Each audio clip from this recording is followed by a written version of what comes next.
partner you can trust, who will listen, Приветствую всех граждан нашей великой Родины. 坚持落实发展意义。 төрөө цэвэрлэх цаг болсон юм байна. Тэр ажил эхлээ явж байгаа.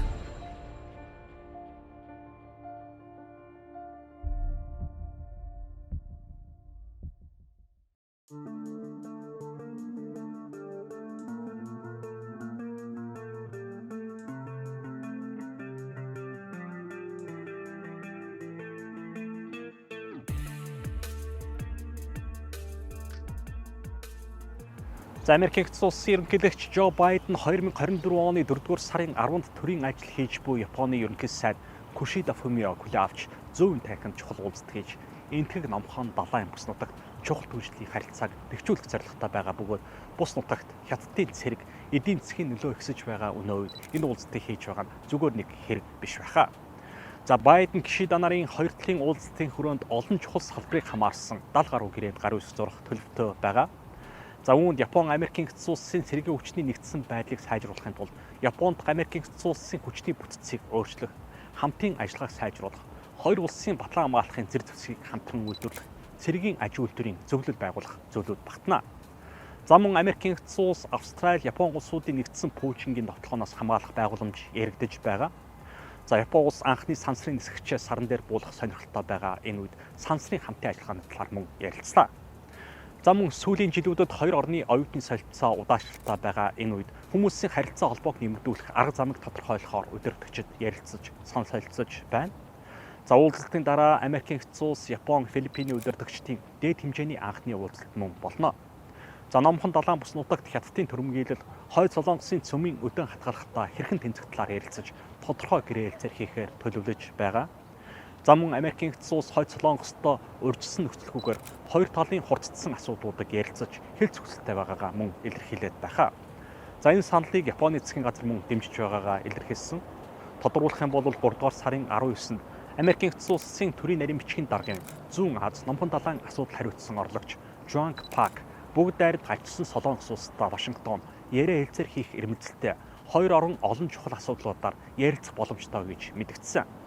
Бид Солонгосын хойгт энх тайван аюулгүй байдлыг хангах цорын ганц арга зам нь бүгд найрад гачсан Солонгос улстай ямар нэгэн байдлаар холбогдож яриа хэлцээр эхлүүлж болох юм гэж тэрээр тайлбарласан. За бүгд найрад гачсан Солонгос улс болон Америкийн нэгдсэн улс дипломат харилцаа огт байдгүй тул 3 дахь орноор дамжиж харьцдаг. За энэ хүү уулзалт хэлцээрүүд хятадын талд тун таалагдахгүй байгаа бөгөөд Си Жинпин удирдагч мөн өөрийн нүүдлийг хийж эхэлсэн. За хятадын удирдагч Ши Жинпин 10-нд Америкийн нэгдсэн улс болон Японы удирдагчид уулзаж байхад Бээжин хотноо хятадтай ойр дотн харилцаа тогтоохыг дэмжигч Тайваны ерөнхийлөгч асан Ма Инжунтэй уулзалт хийлээ. За энэ хүү урд өмнө хизээч байгаагүй уулзалтыг арчилсан арлын шинээр сонгогдсон удирдагч Тангар өргөхөөс хэдхэн 7 хоногийн өмнө болж байгаа нь маш их хачирхалтай. Ма Инжу 2008-аас 2016 онд Тайваныг удирдах байсан ерөнхийлөгч.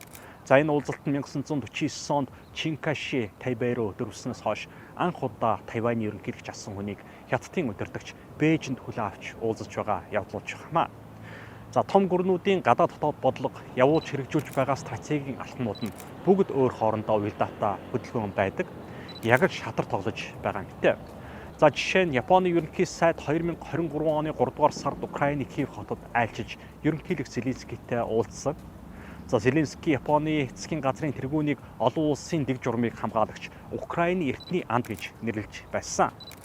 За Японы эцгийн газрын тэргүүн нэгдсэн үндэсний байгууллагын дүрм журам зарчим олон улсын аюулгүй байдлыг хамгаалахын тулд дэлхийн манлайлалыг хэрчимжүүлэх нь чухал байгаа энэ үед гинтийн айлчлалаар Украинд ирсэн нь тун талархалтай байна гэж ерөнхийлөгч Зеленский тухайн үед хэлж байсан.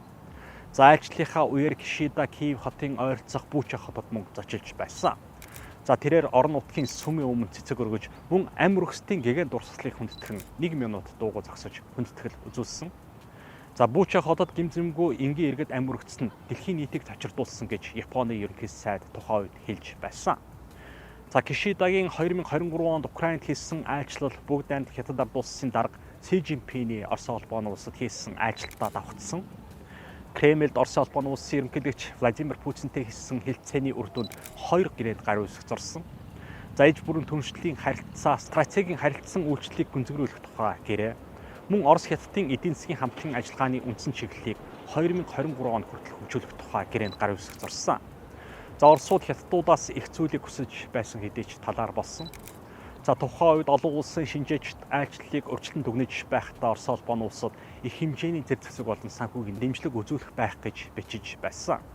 За харин хятадын удирдагч Орос улбаны улсад айлчлахдаа инхийн төлөвлөгөө гэсэн 12 зүйл багтсан төлөвлөгөө танилцуулсан. Энэхүү баримт бичигт бүх улс орны бүрэн эрх тусгаар тогтнол нутаг дэвсгэрийн бүрэн бүтэн байдлыг хүндэтгэх, бүх орны аюулгүй байдлын хууль ёсны ашиг сонирхлыг нухацтай авч үзэх, гал зогсоох, эхийн гэрэл зэрэг эхлүүлэх зэрэг зүйлүүд багтсан байдаг.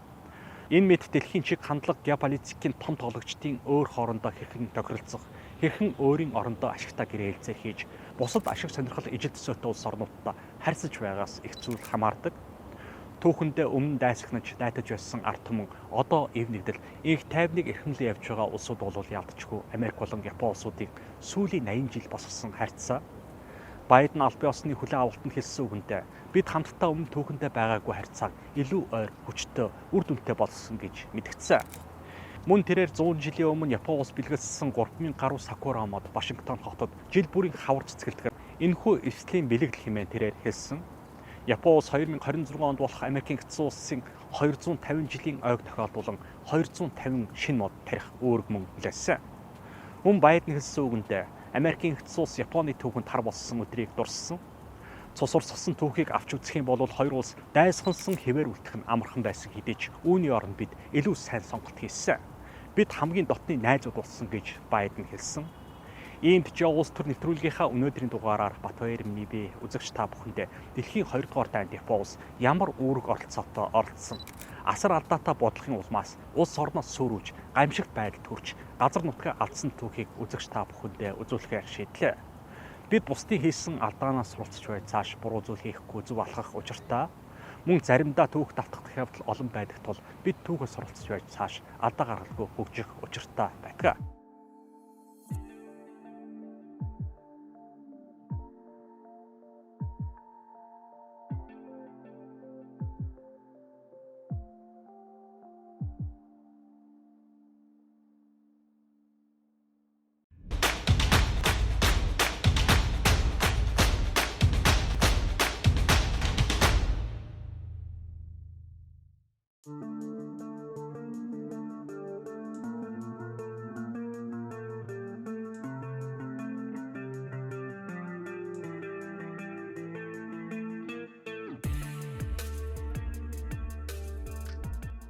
За Японд ангаахын Корошо гэх ухагтхан байдаг.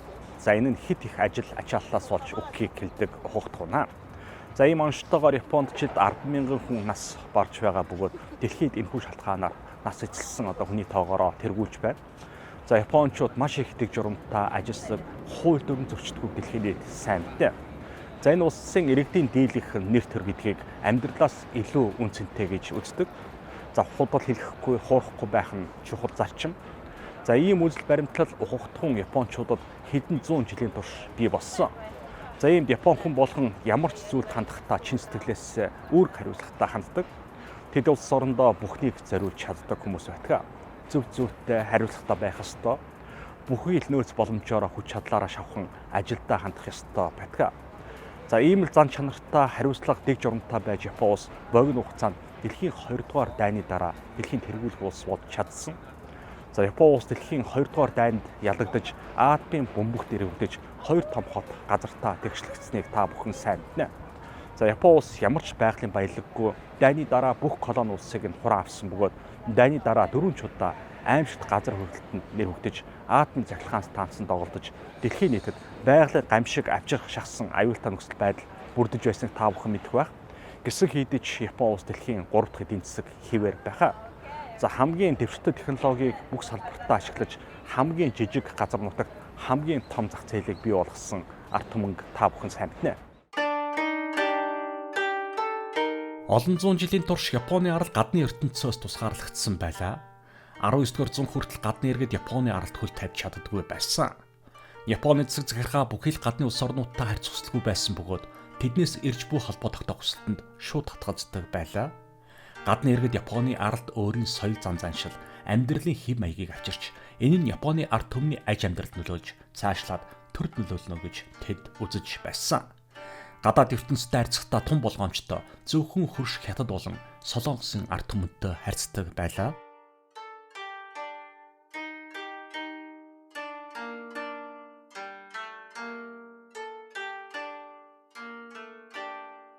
(1853) онд нар ургах Японы аралд Америкийн усан цэргийн хүчин бууснаас хойш бүх зүйл өөрчлөгдсөн гэж хэлж болно. Энэ явдал нь японочдыг Америкчуудад хилээ нээж Америкчуудтай худалдааны гэрээ хэлцээр хийхийг албадсан.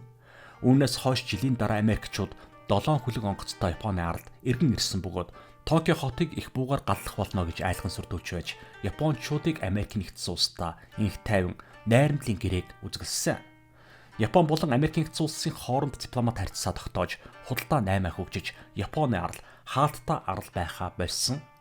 Энэ цаг үеэс хойш 1 жилийн дараа Япон улс инх тайван найрамдлын гэрээг Оросын эзэнт гүрэнтэй байгуулсан. Симоны трактат гэх гэрээ нь Япон Оросын хооронд хийсэн хамгийн анхны гэрээ байлаа. Хоёр улс дипломат харьцаа тогтоож харилцан ашигтай байх худалдааны гэрээг үзэглэж сайн хөрш орнууд болсон түүхтэй. Симоны трактат нь хоёр улсын хөлийн зурвалсыг тогтоож өгсөн бөгөөд 1855 оны гэрээ ёсоор хоёр улс Курилийн арлуудыг хувааж авсан.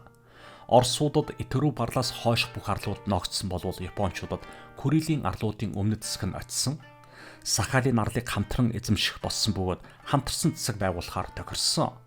1875 онд Оросын эзэнт гүрний Санкт Петербург хотод Япон Оросын хоорондох дахин нэг гэрээ хэлцээр зурагдсан.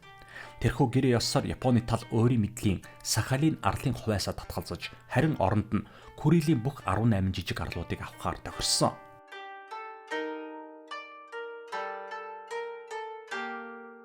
Япончууд хэл хязгаараа гадны иргэдэд нээлттэй болгосонтой холбогдуулан өөрчлөлт шинжилтийг хийж эхэлсэн. Гадны бараа бүтээгдэхүүнтэй өрсөлдөхөөс сайн чанарын бүтээгдэхүүн гаргаа авахын тулд аж үйлдвэрээ шинжлэх, шин технологиг нэвтрүүлэх зэрэг ажлыг яаралтай хийхгүй бол Японы ард түмэн өрсөлдөөнд ялагдаж, гадны улс орны мэдэлд эрт орой нэгэн цагт орно гэдгийг Японы эзэн хаан Мэйзи ухаарч байсан. Баян улс хүчтэй айрам гэсэн урайндор өөрчлөлт шинжилтийг явуулж эхэлсэн. Эхний ээлжинд Япон улс гадны технологиудыг худалдан авч эхэлсэн. Бүх зүйлийг тэгээс эхэлсэн гэж хэлж болно. Хатуу Сахилав бат Япончуудын хөдөлмөрт зан чанар удахгүй үр дүнгээ өгч эхэлсэн бөгөөд Японы эдийн засгийг бүрэн шинчилж чадсан. 1890 он гэхэд Япон улс дэлхийн хамгийн хурдтай хөгжиж буй эдийн засаг болсон бөгөөд хамгийн том аж үйлдвэртсэн улс болсон. Мөн хамгийн хүчтэй айран болон усан флоттой болж чадсан.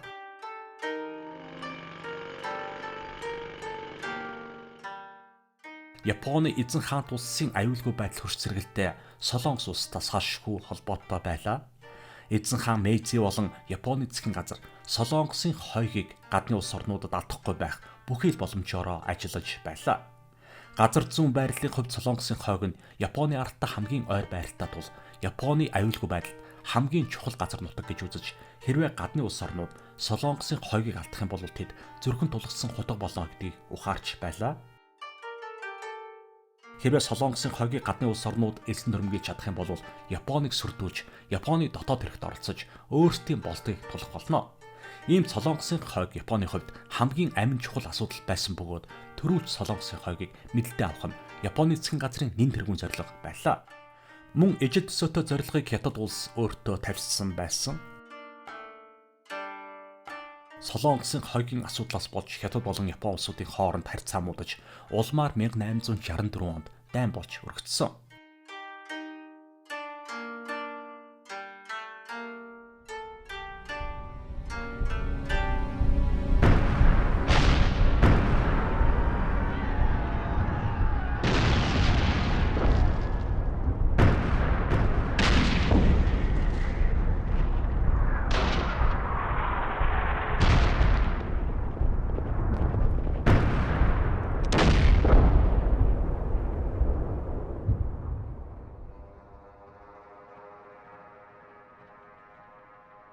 Нар ургах Япон улс Хятадтай хийсэн дайныг ялсан.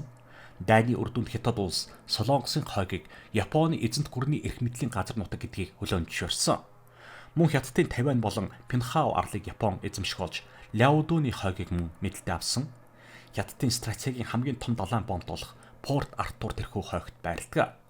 Мөн Хятадын засгийн газар Японы засгийн газарт дайны нөхөн төлбөр олгож 200 сая лам төлөхөөр болсон. Дайнд ялагдсан Япон улс давуу байдлаа ашиглаж чадахгүй байлаа. Учир нь Японы эзэнт гүрэн хүчээ авч газар нутгаа тэлж байгааг хараад Европ улс орнууд болон Оросын эзэнт гүрэн зүгээр суулсангүй. Франц болон Герман улсуудын дэмжлэгтэйгээр Оросууд Японы эзэнт гүрэнг Хятадаас авч байгаа явдууны хойгоос татгалзахыг санал болгосон. 20 дугаар зууны эхэнд Оросын эзэнт гүрэн Оросын Азад орнууд болон Азийн бүс нутагт хүчээ зузаатгаж эхэлсэн. Иймд Оросуудад Порт Артур бомбд нь Гео улс төрийн ач холбогдолтой чухал газар нутаг байсан. Иймд олуулсан шахалтаар Япончууд Хятадаас авсан лявдууны хойгоос өөрсдөө татгалзаж харин оронд нь Хятадаас нэмж нөхөн төлбөр авахаар болсон. Япончууд Оросуудын шахалтаар хийсэн энэхүү шийдвэрийг ихээр эсэргүүцэж байсан бөгөөд Оросын эсрэг үзэл суртал маш их хүчтэй газар авсан. Оросуудад Япончууд тун дургүй байлаа.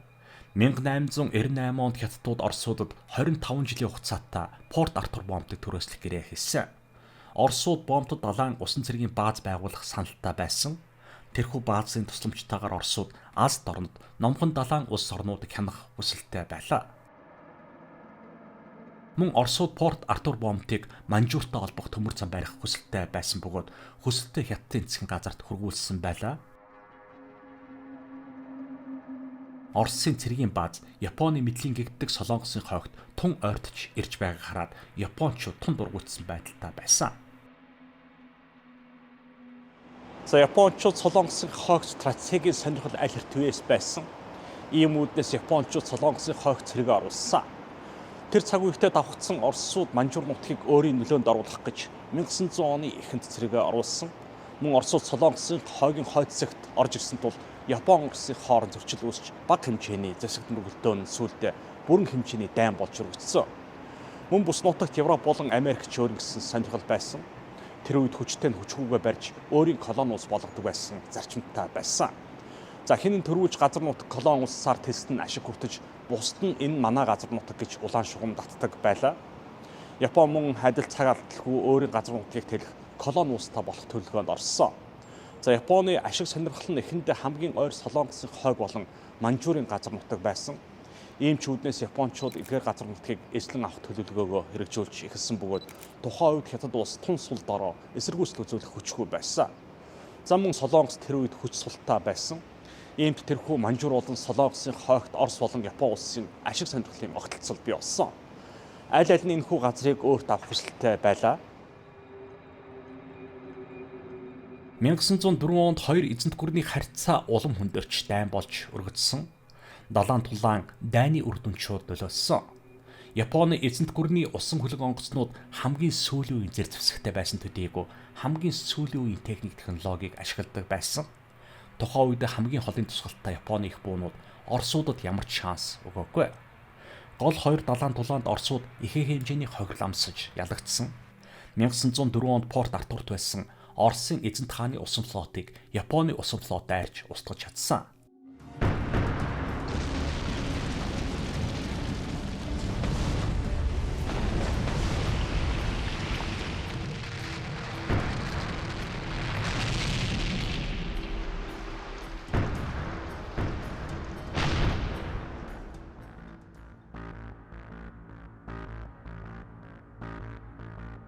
(1905 онд Мицусимийн арлын ойролцоо болсон далайн тулдаанд Оросын эзэнт хааны усан флот бүрэн устгагдаж Оросууд дайнд ялагдсанаа хүлээмжшөөрсөн. 1905 оны 9-р сарын 5-нд Америкийн эцэг улсын Портсмут хотод Оросууд Японтой энхэн гэрээ хэлцээр хийсэн.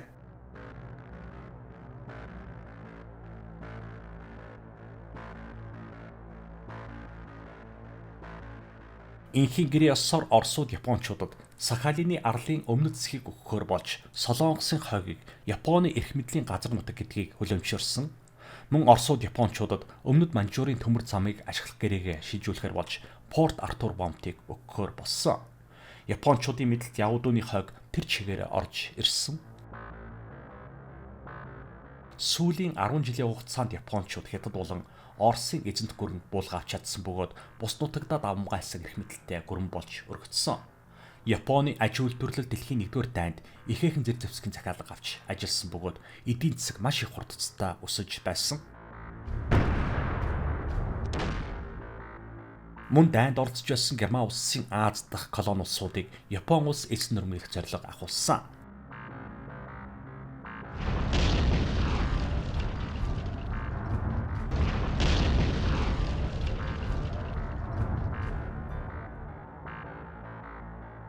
Европ төвд дайн хийж байсан Герман улс Аз төв дэх өөрийн колони улсуудад анхаарлаа хандуулж чадахгүй байгааг ашигласан хэрэг. Азийн улс орнуудад байсан германчуудыг японочууд шахан гаргаж чадсан.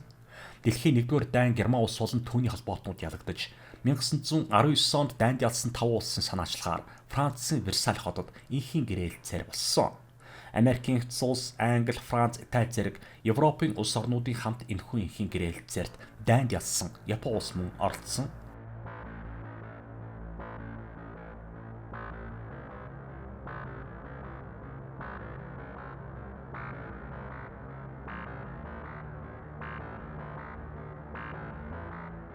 Версалийн гэрээ хилцээр нь дэлхийг дахин шинэ хуваарлт хийсэнтэй адил зүйл болсон. Японы эзэнт гүрэнд Германы Аз дахь колони байсан Шанлүн болон Германы эзэмшилт байсан Номхон далайд байрших олон тооны арлууд очсон. Наран ургах Япон улс жинхэнэ эд хөгжин цэцэглэлт болон мандан бадрах үе дээр байлаа. 1930 оны их үеэс эхлэн Япон улс дахин эзэн төрмөглөлийн бодлогоо явуулж эхэлсэн. Энэ удаад тэдний зорилго бол Хятад улс байсан. Бүр тодруулан хэлэх юм бол Манжуур газар нутгийг эзэн нөрмөглөх зорилго агуулсан. Япончуудад зөвхөн Манжуур нутгийн газарт орох баялаг нь чухал байлаа. Тухайн үеийн Хятад улс сул дорой төв засгийн газрын бодлого шийдвэрийг орон нутгууд тоодгүй, өөрсдөө жижиг орон нутгийн удирдлагатаа засгийн газрын эсрэг хувьсгал тэмцэл үеийг гардаг коммунистуудын нэр хүндэсэж нэгдсэн удирдлага байхгүй тийм л хүнд хэцүү үе байсан. Ийм нөхцөл байдал нь гадны эзлэн нөрмөглөгчдөд тунс сайхан боломж олж байсан бөгөөд Хятадуудын хувьд гадны аюул занал хийллийн өмнө ямар ч хүчгүй сул дорой байлаа. Япончууд цааш эзлэн нөрмөглөлөө явуулахын тулд Хятадын Манжуур нутаг, тэр дундаа газарт орох байгалийн баялаг нь хэрэгтэй байсан. Эдийн засгийн ашиг сонирхлыг бодолцсон хааш тэлхүү гэдгээ сайн бодолцдог байлаа. Хятадын Манжуурыг эзлэн нөрмөглөх нь Японы батлан хамгаалах яам болон бизнесийн бүлэглүүдийн сонирхолд нийцэж байлаа. Дэлхийн 2 дугаар дайны өмнө Хятад улс нэгдсэн биш олон ашиг сонирхолтой жижиг нутгууд байсан бөгөөд Япончууд Хятадын Манжуурыг амархан эзлэн авна гэж тооцоолсон.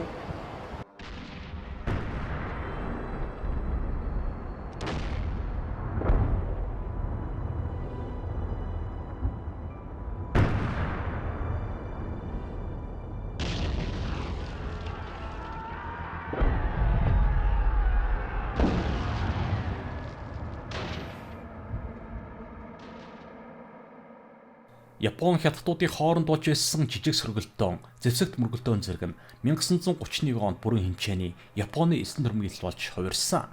1931 оны 9-р сарын 19-нд Солонгосын хойд байрлаж байсан Японы цэргийн бие бүрэлдэхүүн Хятадын газар нутагт цөмрөн орж Манжуурын ихээхэн газар нутгийг эзлэн авч чадсан. 1932 оны ихэнх гэхэд Манжуурын нутаг дэвсгэр бүрэн Японы эрх мэдэлд орсон. 3 дугаар сарын 9-нд Манжуурын тоглоом засгийн газар Хятадаас халан тусгаарлаж байгаагаа зарлаж Манжхоо гэх тусгаар улс болж байгаагаа зарласан. Хятадууд дотоодын зөрчилдөөн их байсан хүнд үед Японы эсрэг юу ч хийж чадахгүй байсан бөгөөд үндэстнүүдийн лиг буюу одоогийн Нэгдсэн үндэсний байгууллагад тусламж ирж хандсан. Үндэстнүүдийн лиг Японы эзэн нөрмөглөж байгаа бодлогыг ихээхэн буруу шаасан бөгөөд харин ямар ч арга хэмжээ авалгүй зүгээр мэдээлэл гаргаад л орхисон. Дэлхийн нийт Японы эзэн нөрмөглөлийг нүдэн аниад өнгөрөөсөн бол Японы тал үндэстнүүдийн лиг мэдээлэл гаргасанд ихээхэн дургуутсаж Японы эзэнт хаант улсыг дорд үзлээ гэж дүгнэсэн. Японы элчин сайд мэдэгдэхдээ Япон улс ийм хандлагыг төвчөхгүй. Энд Япон улс үндэстнүүдийн лигийг орхиж байна гэж мэдэгдэж байсан. Япончуудын туйлын хүсэл зорилго нь ганц Манжуурын газар нутаг байсангүй. Тэд мөн Хятадын засгийн газрыг огцруулж Японыг дэмждэг улс төрийн хүчин гаргаж Хятадд шинэ засгийн газар байгуулах зорилго агуулж байсан. Манжхоод байршиж байсан кантоны айрам 1937 оны 7 дугаар сард албаар зохион байгуулалттайгаар Хятадын айрамтай хөлийн орчинд зэвсэгт мөргөлдөөн хийсэн.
Ингэснээр Японы айрам Хятадын эсрэг бүрэн хэмжээний дайн зарлаж, Хятадын газар нутгийг эзлэн дөрмөглөх зорилгоо биелүүлж эхэлсэн.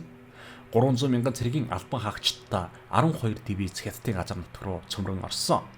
Ердөө 3 хоногийн дотор Бээжин хотыг эзлэн авсан. 8 сард Японы айрам Шанхай хотод орж ирсэн. 12 дугаар сарын 13-нд Хятадын нийслэл байсан Нанкин хотыг буулгаж авсан.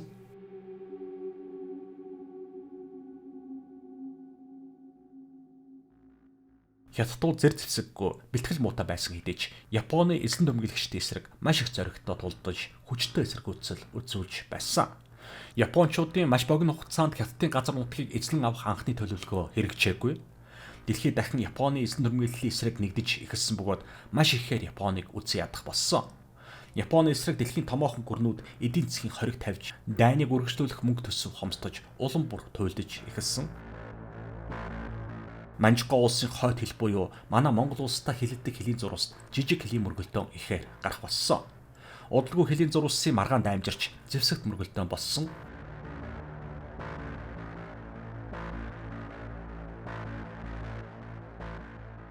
Энэ үйл явдал болохоос өмнө буюу 1936 онд Монгол улс Зөвлөлт бод улстай харилцан тусцах протоколд гар үсэг зурсан. Монгол улсын ашиг сонирхлыг Зөвлөлт бод улс хамгаалж байсан. Энэ протоколын үндсэн дээр Монгол улсад улаан армийн бие бүрэлдэхүүн байрлаж байлаа. За манай Монголын дудаг дэвсгэрт болсон халахын голын дайны талаар Орос болон Японы талууд өөр тайлбарладаг. Бид мэдээж Оросын талыг баримтаж ирсэн. За Япончуудын үздэгээр тухайн үед Манжгаа улс болон бүгд найрамдах Монгол ард улсын хэлийн зурвас яг нарийн гаргаагүй байсан цаг хугацаа. Тухайн үед Манжгаа улсын хэлийг хамгаалж байсан Японы хэлийн цэргүүд санаандгүй манай Монголын нутаг дэвсгэрт орж ирсэн гэж тайлбарладаг. За үүнээс үүдэлтэй хэлийн маргаан гарч тэр нь томоохон дайны хэмжээнд болсон гэж үздэг. Харин Оросуудын үзэж байснаар Япончууд халахын голыг авснаар цааш цэргээ хөдөлгөж Монголыг бүрэн авч цаашлаад Сибирь болон байгаль нуур орчмыг авна гэж тэд хэлсэн.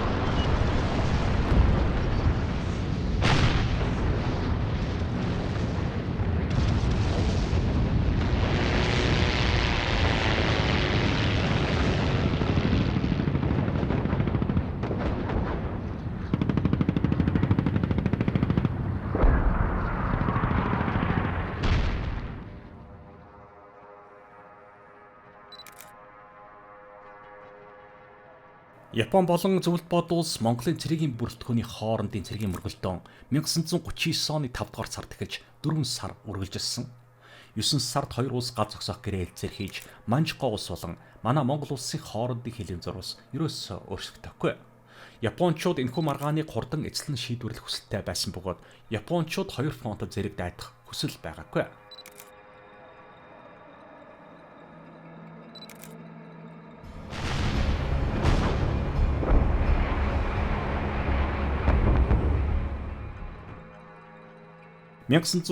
оны намар буюу 9 дугаар сард Зөвлөлт бод улс болон Японы талууд гал зогсоох гэрээ хэлцээр хийж байхад дэлхийд дахин нэг халуун цэг бий болж байсан.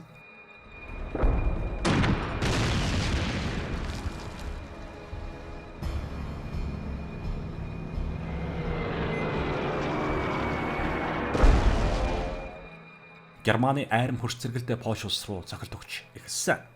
2 өдрийн дараа Германы эсрэг Англи болон Франц улсууд дайн зарласан. Европ төвд дэлхийн 2 дугаар дайн эхэлсэн. Дайны дараа дэлхийг дахин хуваарлах өөрчлөсөн нөхцөл байдал үүссэн. Ийм нөхцөлд Япончууд өөрсдийн гадаад бодлогыг өнөөгийн нөхцөл байдалд уялдуулан өөрчлөх хэрэгтэй болсон. 1940 оны 9 дугаар сарын 27-нд Германы Берлин хотод Герман, Итали, Япон улсууд нөлөөллийн шинэ хүрээ гэсэн гэрээнд гар үсэг зурсан. Энэхүү гэрээ ёсоор дэлхийг дахин хуваах, хэрхэн хуваарлах талаар гэрээ хэлцээр байсан. Европ төв давмгайлсан эрх мэдэлтэй улсаар Герман болон Итали улсууд болж байгаа бол Аз төвд Япон улс болж байхаа.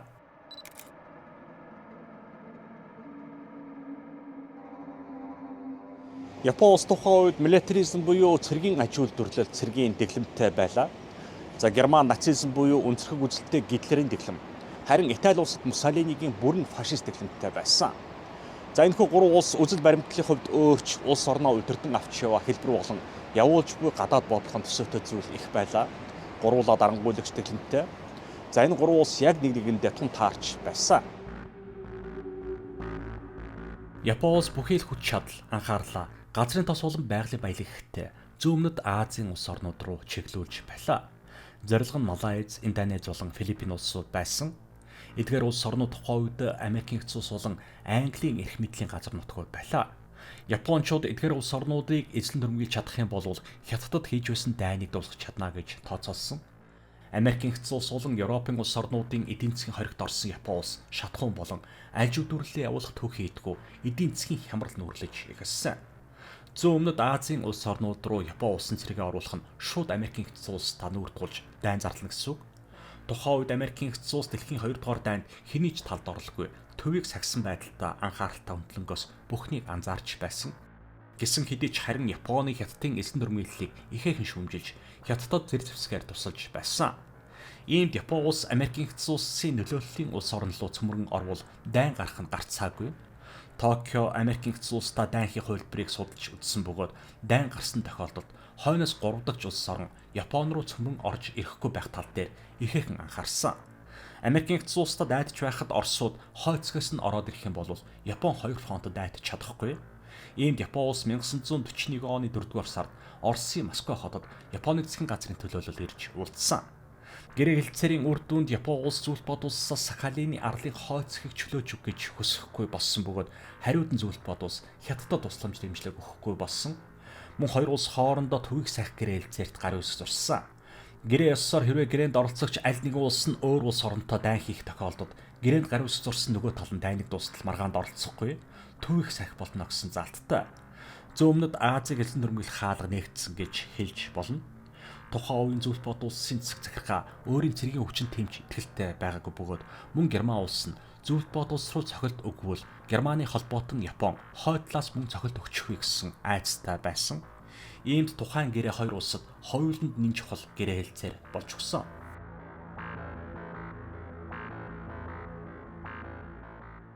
(1940 он гэхэд Японы эзэнтэй харим Солонгосын хойг Вьетнам болон Хятадын газар нутгийн 3-1-ийг эзлэн авсан байлаа. Японы эзэн түрэмгийл газар авч байгаатай холбоотойгоор Америкийн эцэг улс Японы эсрэг эдийн засгийн хориг хэмжээ авч ирсэн.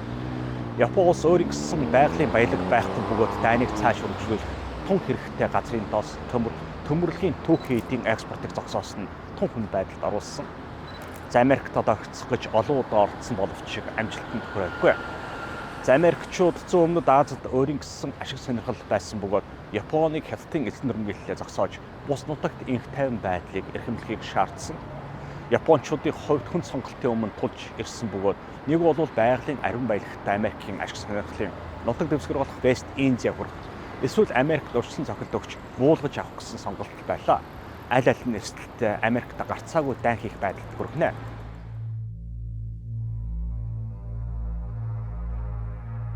Япон улс нь Америкийн эцэг улсын далайн цэргийн баазыг буулга авч Америкийг хүчгүй сул дорой болгох зорилго тавьсан. Дайралтыг Америкийн эцэг улсын номхон далайн хамгийн том бааз болох Pearl Harbor бомбд төгөхөөр төлөвлөсөн. Pearl Harbor бомбд нь хаваан аралд байршдаг.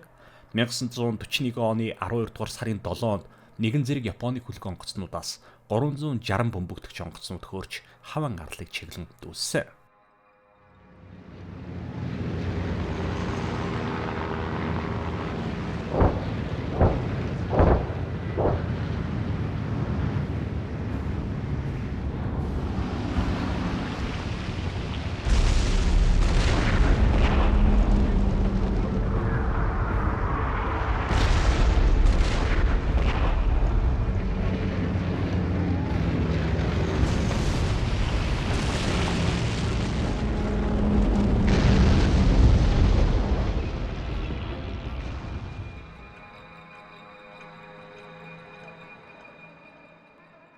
Америкчуудын хувьд энэхүү Японы дайралт нь гинтийн байсан ихээхэн хэмжээний хохирол амсгад хүргэсэн.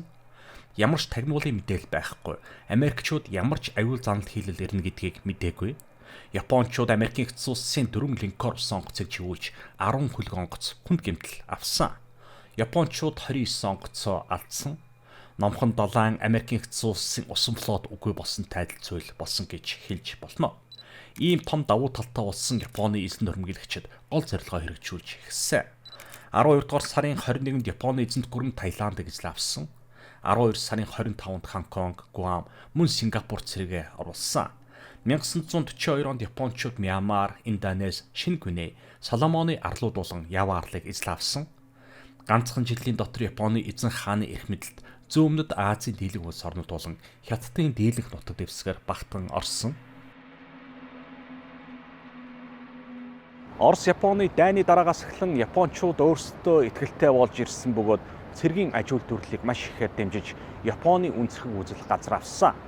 За Японы эзэнт гүрэн Аз төвдөө олон жижиг улс орнуудыг нэгтгэсэн Японы эзэнт гүрэнг байгуулах хүсэлтэй байлаа. За үүний тулд эхэндээ Хятадын Манжуур цэргээ оруулж тэндээс Бааж, Солонгос, Хятад, Вьетнам гэх мэт бусад улс орныг эзлэн авсан. За 1941 оноос эхлэн энэхүү төлөвлөгөөгөө бүрэн хэрэгжүүлж ажлаа эрчимжүүлсэн.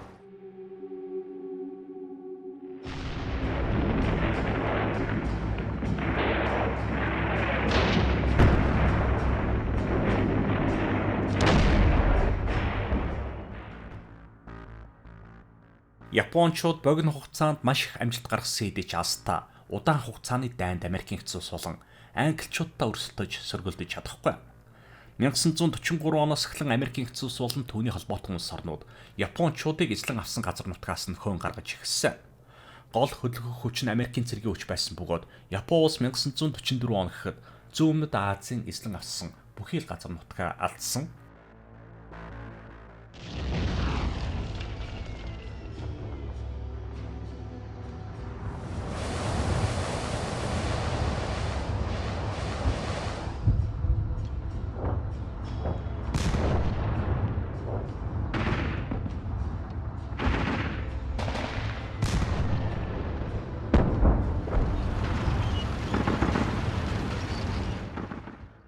(1945 оны 2 сард Америкийн нэгдсэн улсын цэргийн хүч Японы эзэмшлийн арлуудын ойролцоо ирсэн.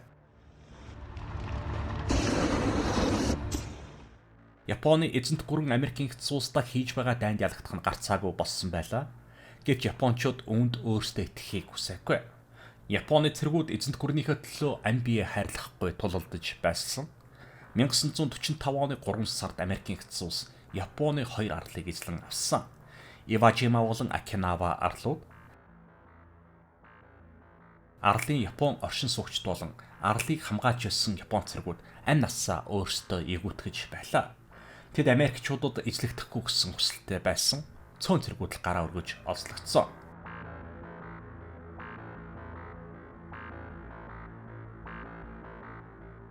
Японы агаарын хүчинд алба хааж байсан нисгчдээр амь насаа золиослох бүлэг бий болгосон бөгөөд камикадзе гэж нэрлэдэг.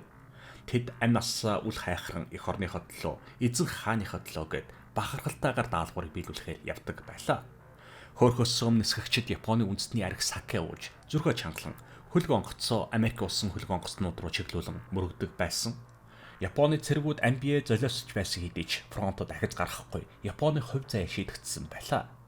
Японы агаарын цэргийн хүчин болон усан флот нь бараг үгүй болсон. Америкийн бөмбөгдөгч онгоцнууд чөлөөтөө Японы арлын дээгүүр нисэж томоохон хот суурин газруудыг бөмбөгдөж байсан. Токио хот хамгийн их хохирол амссан. Америкийн бөмбөгдөлтийн улмаас Японы 100,000 иргэд амь насаа алдсан гэдэг.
1945 онд Зөвлөлт бод улсын Ялта хотод нацистийн эсрэг байлдаж байсан холбоотон улсуудын уулзалт болсон.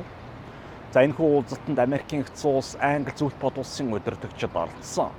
Йозеф Сталин, Теодор Рузвельт, Уинстон Черчилль нар дайны дараах дэлхийн ирээдүйн нөхцөл байдал дэг журмыг ярьж хэлсэн. За уулзалтаар Японы эсрэг дайнд Зөвлөлт бод улс холбоотны айрамтай хамт байлтахаар болсон. За Оросууд хариуд нь Курилийн арлууд болон Сахалины арлыг авах хүсэлтэй байгаагаа мэдгдсэн. Япон улс эцсийн мөч хүртлөө Москватай хийсэн төвийг сахих гэрээлцээрээ зөрчөөгүй явсан. Германы цэргүүд Москва хотод ойртон ирэхэд Оросууд Азад орнуудад байсан цэргийн анги нэгтгэлийг татсан байхад хүртэл японочууд гэрээгээ зөрчихгүй. Гитлер Японоос 2 дахь фронтыг нээхийг хүссэн боловч японочууд өргөж хэлсэн амдаа гурч Оросууд руу цохилт өгөөгүй. Хэрвээ японочууд цохилт өгсөн бол Оросууд дайнд ялагдах нь гарц цаагүй байсан. Ийм байхад 1945 оны 4-р сарын 5-нд Зөвлөлт бод улс Японтой хийсэн төвийг сахих гэрээгээ цуцалж байгаагаа зарлаж Японы эсрэг байгаа холбоотнуудаа нийлж байгаагаа илэрхийлсэн. 1945 оны 100 Оросууд албан ёсоор Германыг буулган авсны дараа Зөвлөлт бод улс Японы эсрэг дайн зарлаж байгаагаа мэдгдсэн.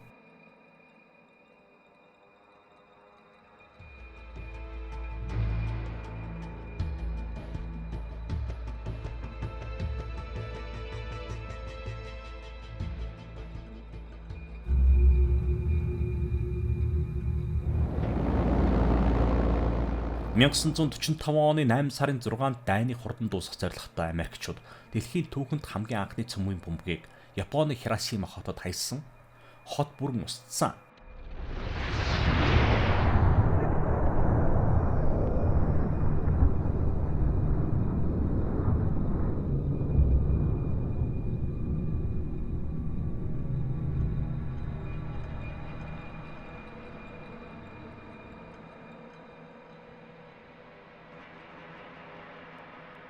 Хэдхэн секундын дотор Хиросима хотын 100 мянган иргэд амнасаа алдсан. Үүнээс хойш 2 хоногийн дараа буюу 9 сарын 8-нд Японы нутаг дэвсгэрийг хэддэг байсан Хятадын Манжуурт Зөвлөлт бод улс цэрэг оруулж Квантуны айрмыг богино хугацаанд нухчин дарсан.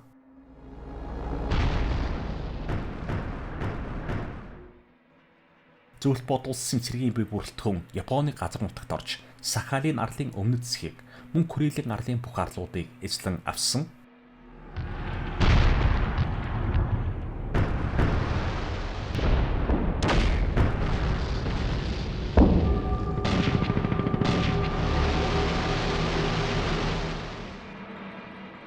Орос Японы хооронд хийгдсэн байсан төвийг сахих гэрээ хэлэлцээр хүчинтэй байсан хэдий ч Оросууд бид гэрээгээ өөрийн талаас цуцлалаа гэж цуцлсан.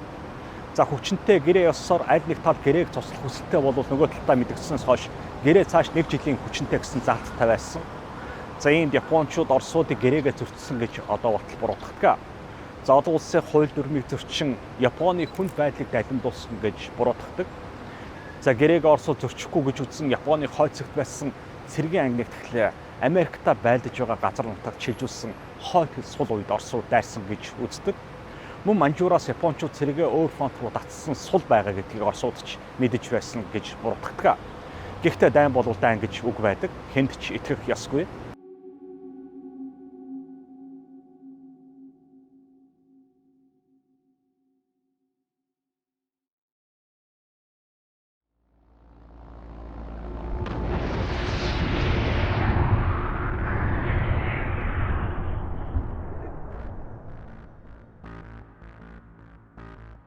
Дугаар сарын 9-нд Америкчууд дахин цөмийн бөмбөгийг Японы аж үйлдвэрийн томоохон хот болох Нагасаки хотод хаясан.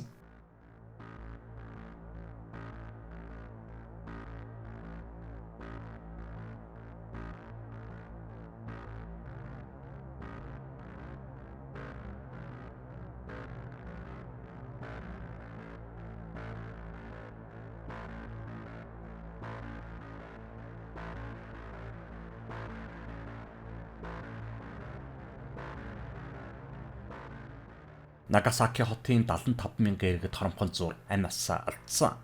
Япон улс бууж өгсөн. 1945 оны 8 дугаар сарын 15-нд Токио хотын цагаар өглөөний 7 цагт Японы бүхэл хэвлэл болон радиогоор Японы эзэн хаан ард түмэндээ хандан өдрийн 12 цагаас үг хэлнэ гэж зар түгээж ихэлсэн. За энэ нь Японы эзэн хаан урд өмнө гаргаж байгаагүй үйлдэл бөгөөд хааны ёс жаягт ийм зүйл байдаггүй байлаа. За Японы эзэн хааны үгийг Япон хүн болгон анхааралтай сонсож байлаа. За ард түмэндээ хандан хэлсэн үгэндээ эзэн хаан сүүлийн өдрүүдэд болсон нөхцөл байдлыг судлан үзэж асуудлыг тогтворжуулах зорилготой бид ер бусын шийдвэр гаргалаа. Бид Японы засгийн газрыг Америк, Англи, Хятад болон Зөвлөлт бод улсын засгийн газартай холбогдож тэдний шаардлагыг өг дуугүй хүлээн авахд бэлэн гэдгээ хэлэх ёстой. Бид олон сая Япон иргэдийн амьсгалыг аварч өвөг дээдсийнхээ гигэн сүнсийн өмнө цэвэр байх ёстой гэж хэлсэн.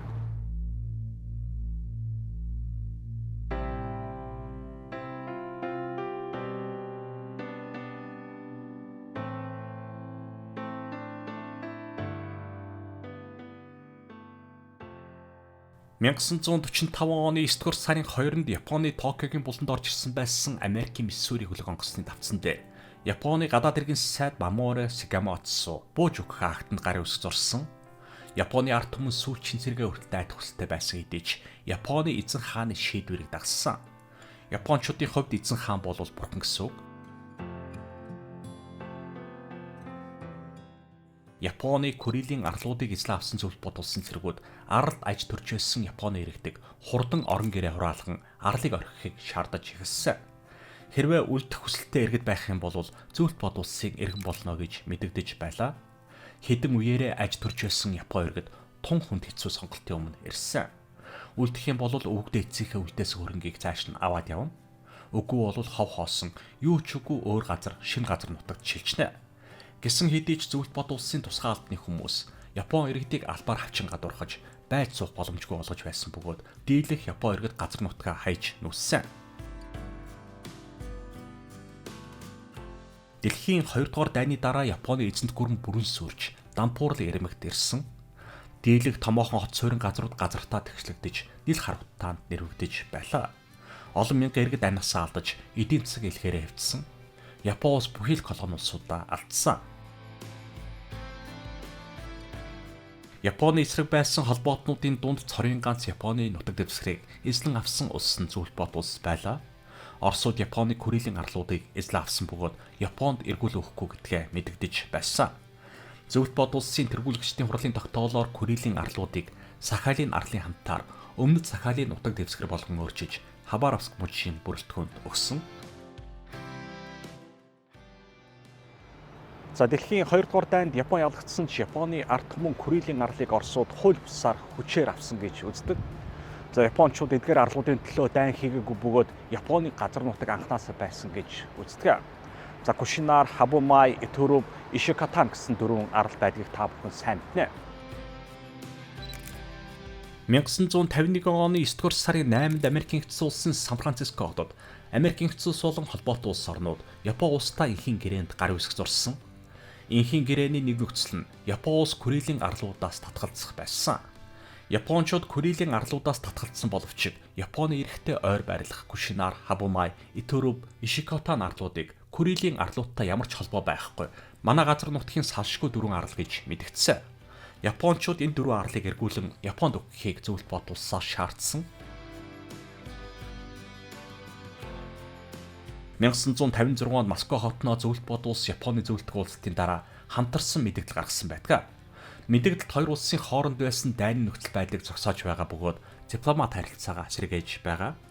Зөвлөлт бод улс Японтой инхийн гэрээ хэлцээр хийсний дараа Хабумай, Ишикатан гэсэн хоёр арлыг эргүүлээ өгнө гэж мэдэгдсэн. Харин Япончууд энэхүү саналыг хүлээн авах боломжгүйгээд бүх 4 арлыг буцааж өгөхийг шаардсан. Гэрээ хэлцээр мухардсан.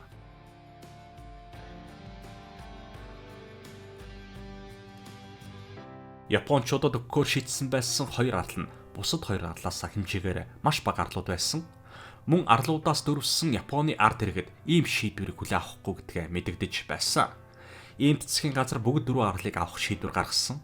Курилийн 4 арлын асуудал олон 10 жилийн турш Орос-Японы харилцааны хамгийн маргаантай сэдэв байсаар ирсэн. Зөвлөлт бод улс задраг үнсний дараач энэхүү асуудал хэвээр үлдэж шинэ засгийн газартай Япончууд яриа хэлцээр хийсэн ч үр дүнд хүрэхгүй хэвээр байгаа. Цаг хугацаа өнгөрөх тусам 4 арлын асуудал Оросын засгийн газар байр суурь улам хатуу болоод байгаа. За өмнө нь Оросын тал тодорхой нөхцөлтөөр арлын асуудлыг Японы талтай ярилцаж сан сольцдог байсан боловч ерөнхийлөгч Путиний үед арлын талаар ярилцах шаардлагагүй. Арлын статус аль их тодорхой бөгөөд ойрын ирээдүйд энэ асуудлыг дахин авч хэлцэх төлөвлөгөө байхгүй гэж мэдэгддэг болсон. За үүний баталгаа болгож 2010 оны 11-р сарын 1-нд ерөнхийлөгч Медведев Кушнар аралд ажлын ажил хийсэн. За өмнө нь зөвлөлт бодвол суулан Орос улбаны улсын төрийн тэргүүнээр хязгаарч аралд ирж байгаагүй. За анхны айлчилсан төрийн тэргүүн нь Медведев болсон. За тэрээр хэлсэн үгэнд энэхүү арлууд Орос улбаны улсын салшгүй нэгэн хэсэг гэдгийг бүгд мэдэх хэрэгтэй. Хөрш зэрэгэлдээ улс орнууд үүнийг хүлээн зөвшөөрснөөр бид хөршийн сайхан харилцаагаа цааш хадгалах болно гэж хэлсэн.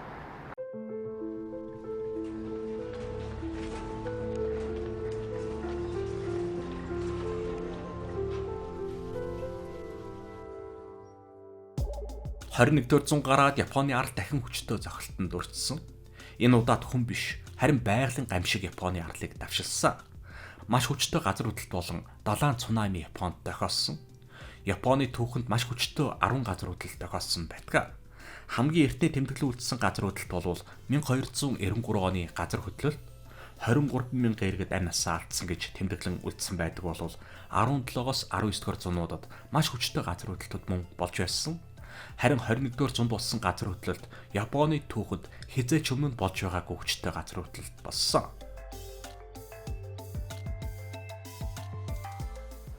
2011 оны 3-р сарын 11-ний Токиогийн цагаар 14 цаг 46 минутанд Хёнсү арлын эрг орчимд Японы түүхэнд урд өмнө мэдэгдэж байгаагүй хүчтэй газар хөдлөлт болсон. 9.2 балын хүчтэй байсан. За Номхон далайд байрлах Сандэй хотоос 130 км зайд газар хөдлөлтийн төвөнд байлаа. За дэлхийн түүхэнд хүч чадлаараа 4-р орох газар хөдлөлт болсон. За эхний дөргөлтийн дараа дахин 3 удаа хүчтэй газар чичирхийлсэн. Орчин үеийн газар хөдлөлтөөс хамгаалагдсан барилга байшингууд чичирхийлтийг бүрэн даваад гарсан гэж хэлж болно. За хохирол болон нас баралт харьцангуй бага байсан. Гэсэн хэдий ч Япон улс маш хүнд хохирол амссан. За газар хөдлөлт болсны 15 минутын дараа Японы 12 префектур буюу мужид цунами орж ирсэн. За далайн давулгааны өндөр нь 40 метрт хүрсэн. За хүчтэй далайн давулгаа замдаа таарсан бүгдийг хуу авч одож байсан бөгөөд 140 мянган орон сууц барилга байшин арчигдсан. 15 мянган хүн амь мөрөгдөж 5 мянган хүн одоо уртл сургаггүй алга болсон гэж тооцогдож байгаа.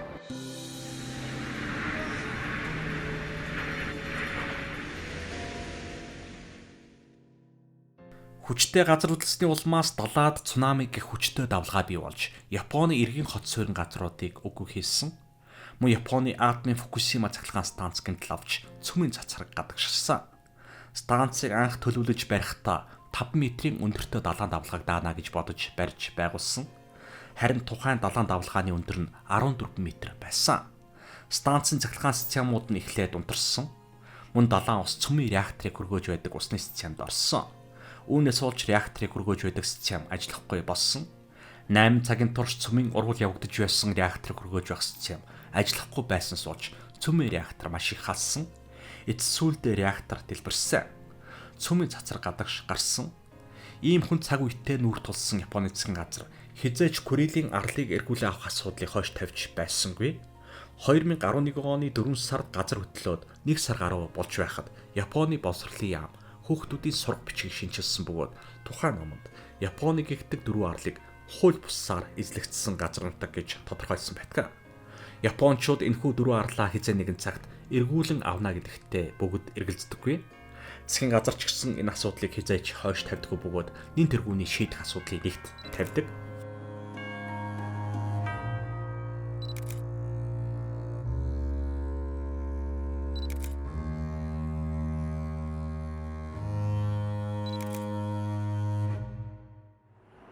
Японы эртний нийслэл Нара хотын Амиячи дүүрэг бол бусад Японы хотуудаас юугаарч ялгархгүй байдаг жижиг хот. Чимээгүй шүлжигдсэн гудамж, өөр хоорондоо ойрхон шахан барьсан нийтийн орон сууцнууд, байдаг намхан таацтай тавч өрөөтэй орон сууц, бүүдгэр гудамжны гэрэлтүүлэг, Японы зуны бөхчн байдал гээд бүгд эндчээ байдаг. За эдгээр байшингийн нэгэнд Тэнгисийн цэргийн далаачин ассан Тэцуя Ямагами гар хийцийн буу өрөө өгсөрч 2022 оны 7 дугаар сарын 8-нд ерөнхий сайд ассан Шинзо Абе буудаж хүнээсэн байдаг. За Шинзо Абе 2020 оны сүүлээр эрүүл мэндийн шалтгаанаар огцорч тус улсын хамгийн нөлөө бүхий улс төрчдийн нэг хэвээр үлдсэн байсан. Тэрээр эрх баригч либерал арчс намаас нэр дэвшигчийн төлөөх сурталчилгаа хийж байх үед нь Ямагами түүнийг буудаж хөнөөсөн. Тэр яагаад түүнийг алах болох? Юуны учир түүнийг хөнөв гэсэн асуулт одоо болтол дэлхийн нийт улс төр сонирхдаг хүмүүс асуусан хэвээр байдаг.